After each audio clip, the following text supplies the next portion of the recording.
Hi there, join me in this video when I'm at Flamborough Head.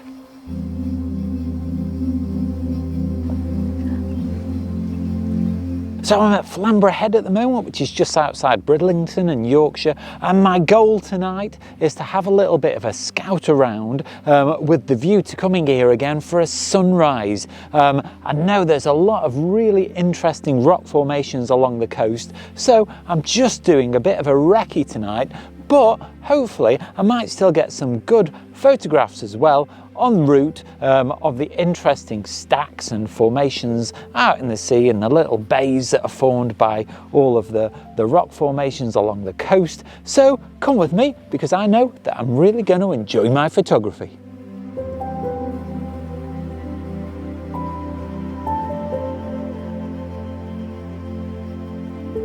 Now you can see behind me some of the epic coastline that we've got in this area. Now, thinking about where the sun is going to rise, it's going to rise to the right of where you're looking at me, to my left at the moment, and so it'll be bathing all of these cliffs here in lovely light. And what I really want to do is find something that I can take straight towards where the sun is going to rise to create some really good atmosphere and some spectacular lighting. So what I'm going to be doing is using the photographer's ephemeris, and I'll show you that just to give you an idea of what it tells you. It's a really useful app that instructs you where the sun is going to rise and where it's going to set for any location, and it's invaluable when you come to a new location and you want to know where the sun is going to be at a particular time.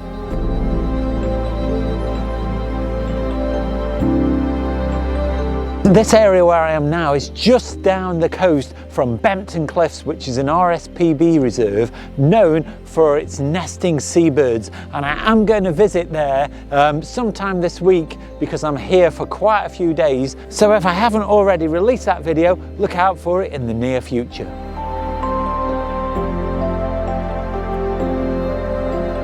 One of the problems that I'm finding, despite this being really epic scenery, as soon as I lift the camera to my eye, the compositions just don't really do anything because the lighting's quite flat at the moment. I can't really get any depth in the image because the cliffs themselves are so far away. So it doesn't make for a very interesting photograph just at the moment. I'm hoping that when I revisit again with some warm morning sunlight, that these cliffs will really come alive. But just at the moment, I'm struggling to get anything that's really, really spectacular.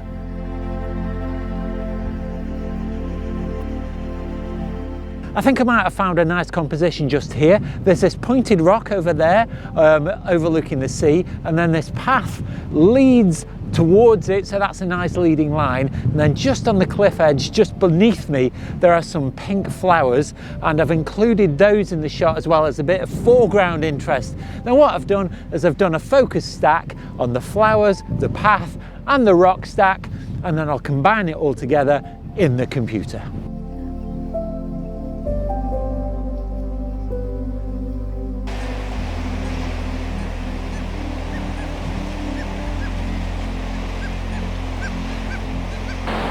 This area of cliff just here behind me is alive with seabirds.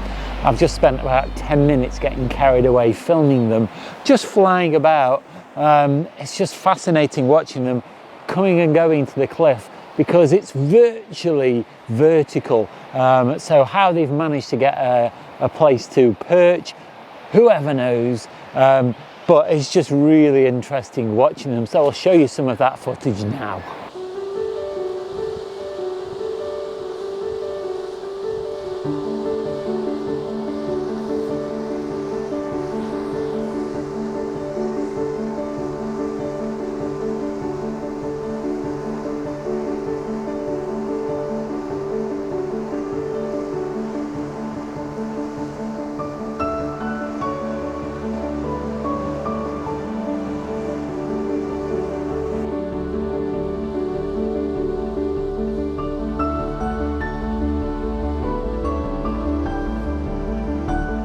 When I come back for the sunrise shoot, I am definitely going to bring a longer lens with me than the one I've got tonight, because the seabirds are just spectacular flying around here, and I'm sure if I've got a longer lens I'd have a much easier job of trying to photograph them. But this stack here behind me is quite interesting, and this bay is looking towards where the sun is going to rise. So I'm going to walk around the headland a little bit more and just take a shot looking out from the bay.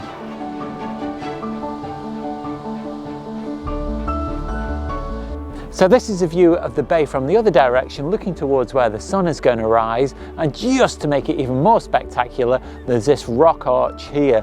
Now this formation is known as several names, but one of the names it's known as is the drinking dinosaur, because the head goes into the water. But this should be really spectacular with the sunrise behind it and some golden light coming into this bay. And just to put the cherry on the cake, not that it will add much to the picture, but for me as a somebody just experiencing it, and when I bring my longer lens, there are some seals down on the beach as well.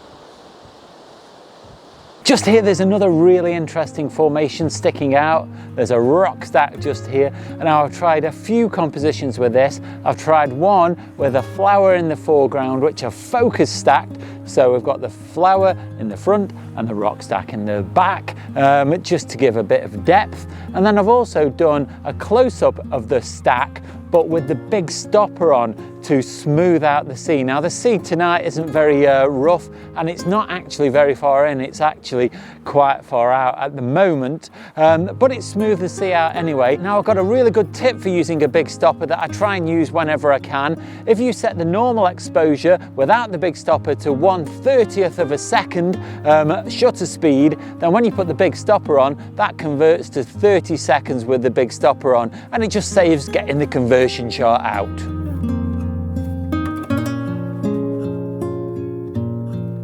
Even though this rock stack is really interesting, I don't think it quite beats the drinking dinosaur for somewhere to be for sunrise. This might be worth visiting once the sun's just come up a little bit, but the light's still quite warm.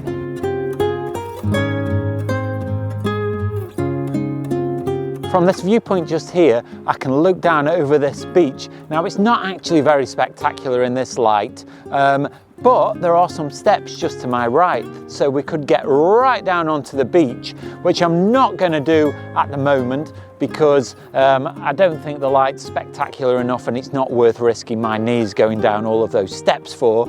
But it just goes to show that doing a recce before you come to somewhere in the good light is really worthwhile, because now I know that it's worth coming here, because I'm sure there'll be some great shapes and some interesting patterns and things down on the beach just behind me when there is some better light. Not particularly photogenic, but interesting nonetheless. Just here behind me is a pillbox from the war. It would have formed part of the coastal defences for this part of England. Now you can't get in it now because it's bricked up, but there are still some holes around the front where the lookouts would have spotted enemy ships.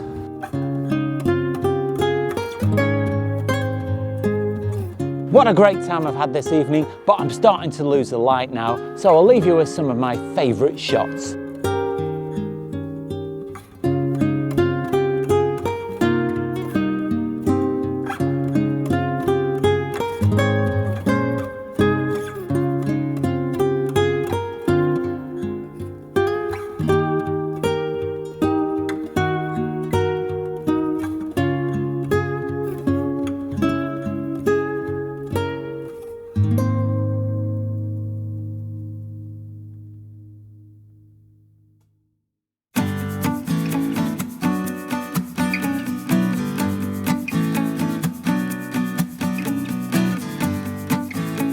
Tonight has really been worthwhile. I'm so glad that I came. I've got a really good idea now of this location. I know where I'm going to come for the sunrise, but equally, once the sun has risen, there's going to be lots of opportunities to visit other locations and take photographs of all of these birds here on this cliff face. It's going to be really spectacular. So watch out for that video coming up very soon. Well, if you have enjoyed this video, do let me know down below in the comments, or nip over to my Vero account, that's @doakdenphotography, and you can see lots of my photographs there. Now, if you like what I do on the channel and want to help support me to continue to make future videos like this, then you can also visit my Teespring store, because I've got a range of merchandise on offer. So head off over there, check out what I've got, because a purchase really does help me out. And also, don't forget the super thanks button as well. But you don't have to spend any money at all to support the channel. You can do that simply by clicking like, subscribe and the bell notifications, because it really helps me out.